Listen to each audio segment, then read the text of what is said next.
सुबह मैंने अखबार पढ़ा तो मन बहुत व्याकुल हो उठा। वही पुरानी बातें या खबर जो हमेशा सुर्खियां बनी रही हैं और वर्षों से बनती चली आ रही हैं। कभी इसका अंत होगा। इस खबर ने एक बार फिर मालिनी की कहानी याद दिला दी। मालिनी की कहानी कोई कपोल कल्पित कथा नहीं, सच्चाई है। वर्षों पहले की घटना। आंखों में आंसू बनकर छलक उठी। उस दिन सुबह करीब 4 बजे फ़ोन की घंटी ने हड़बड़ा कर उठा दिया था। खबर मिली थी, नीरज दी, मालिनी दीदी ने आत्महत्या कर ली। मैं उनकी छोटी बहन रूपा बोल रही हूँ। क्या? मैं एकदम सिहर उठी थी। मालिनी मेरी बचपन की सखी, हंसमुख, मिलनसार, जिंदा दिली से भरपूर। कॉलेज में भी हम दोनों साथ थे। मैं हिंदी ऑनर्स की छात्रा थी और वो गणित की। ऐसी अभिन्न मित्रता जैसे दो शरीर और एक प्राण। नीरज, हम दोनों कभी जुदा नहीं होंगे, कहने वाली मालिनी इस तरह अचानक मुंह मोड़कर उस दुनिया से चली जाएगी जहां से कोई वापस नहीं लौट सकता, इसकी कल्पना तक न थी। मैं भागी भागी मालिनी के घर पहुंची। आंगन में मालिनी का नश्वर शरीर रखा हुआ था। परिजनों का हृदय विदारक रुदन सबको पीड़ा से जड़ बना रहा था। मुझे देखते ही मालिनी की माँ चीख पड़ी, नीरज, तेरी सहेली हम सबको छोड़कर चली गई। मैं मूक बधिर सी बैठी थी। सांत्वना के सारे शब्द न जाने कहाँ विलुप्त हो गए थे। जमीन पर पड़ी गहरी नींद में सो रही मालिनी का मासूम चेहरा ऐसा लग रहा था जैसे अचानक वो खिलखिलाती हुई उठ जाएगी और कहेगी, डरा दिया ना। उसके नीले पड़ते चेहरे को एकटक निहारती मैं गहरी सोच में डूबती चली गई। हंसमुख, चंचल और बेहद सुंदर मालिनी अपने मृदु व्यवहार से सबके दिल में घर कर जाती थी। दूसरों की आवाज़ की नकल करने में इतनी माहिर कि मेरी माँ भी उसकी आवाज़ सुनकर समझती कि मैं बोल रही हूँ। कुशाग्र बुद्धि, सुघड़, मिलनसार मालिनी की खुशियों को उसी दिन से मानो ग्रहण लग गया था जिस दिन उसका विवाह समीर के साथ तय हुआ था। विवाह तय होने के पर भावी खुशनुमा जीवन की मधुर अनुभूति ने उसके मासूम हृदय पर जो मीठी सी दस्तक दी थी, वो कल गहरे घाव में बदल उसका जीवन ही लील जाएगी। मालिनी का इसका तनिक भी आभास न था। उसने जब अपने भावी पति समीर के बारे में मुझे बताया था, उसके मुखड़े पर प्रतिबिंबित लज्जा की लाली और आंखों की चमक में बहुत कुछ खोंधा था।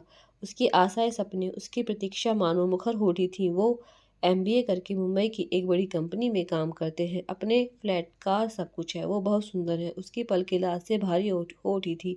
हाँ भाई, अब तो तुझे ससुराल और अपने उनके सिवा कुछ भी अच्छा नहीं लगेगा। इतने बड़े बड़े घर की बहू जो बनने जा रही है, लगता है शादी के बाद तू मुझे भी भूल जाएगी। मैंने मीठी चुहल की तो वो बेसाख्ता था मेरे गले से लिपट भीगे स्वर में बोली, कैसी बात करती है नीरू, मैं और तुझे भूल जाऊं, दुनिया इधर उधर की हो जाए, पर यह कभी नहीं हो सकता। एक तू ही तो है जिससे मैं सारा दुख दर्द बांट सकती हूँ। कितना गलत कहा था, मालिनी ने कहा। बांट पाई वो अपना सारा दुख दर्द? अगर मुझे उसकी खंडित मानसिक दशा का जरा सा भी अनुमान होता तो क्या आज वो सारे रिश्ते नाते तोड़ जा सकती? भीषण अंतर्नाद भारी विलाप के स्वर में मेरी सोच पर विराम लगा दिया। मालिनी का पार्थिव शरीर 4 कंधों पर चढ़कर अंतिम यात्रा हेतु तैयार था। हे ईश्वर, जो कुछ मालिनी के साथ घटा किसी भी लड़की के साथ ना घटे। मन ही मन प्रार्थना करती मैं जार जार रो पड़ी थी।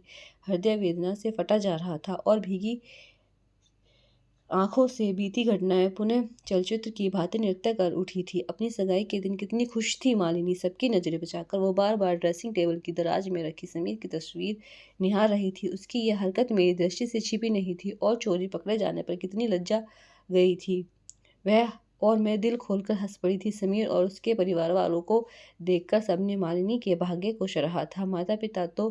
माता पिता, 2 छोटी बहन, एक छोटा भाई, भरा पूरा परिवार था। समीर का अब मालिनी प्राय सपनों की मादक दुनिया में खोई रहती थी। 2 महीने बाद शादी की तिथि निर्धारित हुई थी। एक दिन वह मेरे घर आई तो उसके सुंदर मुखड़े पर विषाद की गहरी बदलियां देख मैंने टोका था, क्या हुआ मालिनी? नीरज, क्या बेटी के रूप में जन्म लेना पाप है?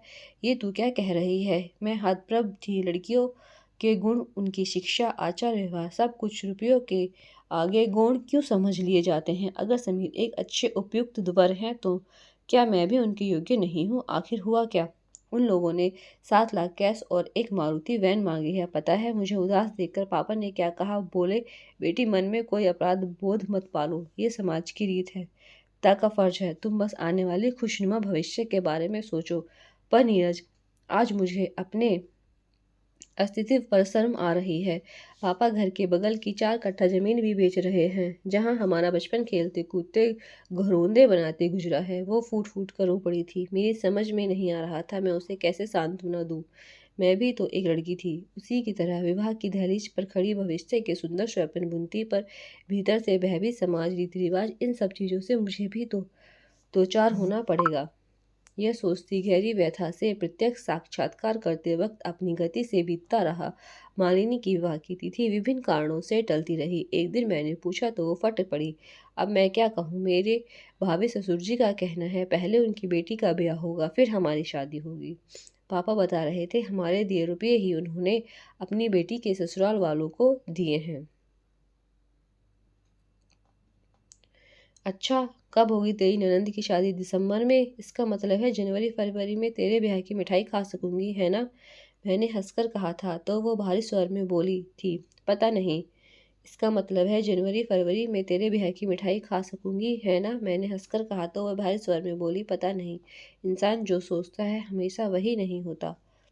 वक्त कभी कभी हर मोड़ पर परीक्षक की तरह खड़ा मिलता है। न जाने मालिनी को अभी कितनी परीक्षाओं से गुजरना था। इसी बीच एक ऐसी घटना घटी जिसने मालिनी को तोड़कर रख दिया। एक सुबह उसके भावी ससुराल से फोन आया कि गाड़ी और शेष 2 लाख रुपए जो विवाह के समय देने थे सप्ताह भर के भीतर दे दिए जाए, तभी विवाह की तिथि तय होगी। मालिनी के पिता ने बार बार विनती की कि वे अतिशीघ्र सब कुछ दे देंगे। शादी जल्द से जल्द नहीं हुई तो लोग तरह तरह की बातें बनाएंगे। समाज और रिश्तेदार में भी विभिन्न तरह की बातें उठेंगी।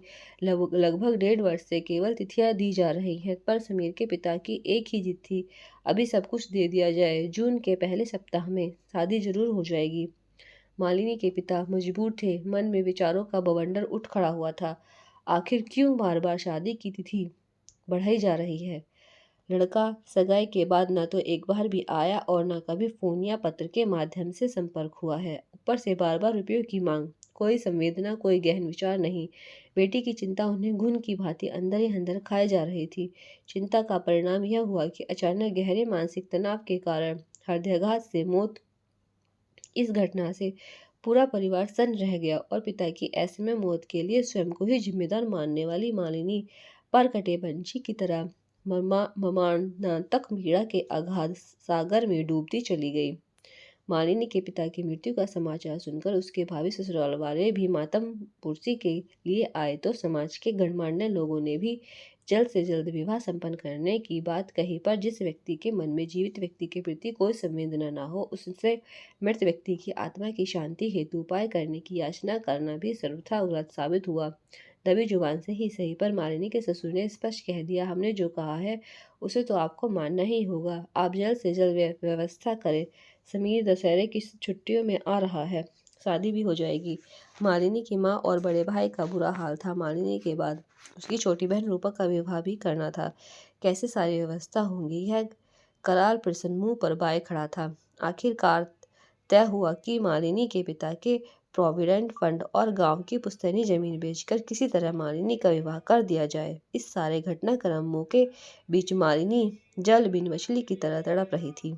मैं मालिनी की आंतरिक वेदना से अनभिज्ञ नहीं थी। पल पल रिश्ते टीसते उसके घावों की पीड़ा को मैंने भी महसूस किया था। एक दिन वो घर आई। कराल प्रसन्न मुंह बाए खड़ा था।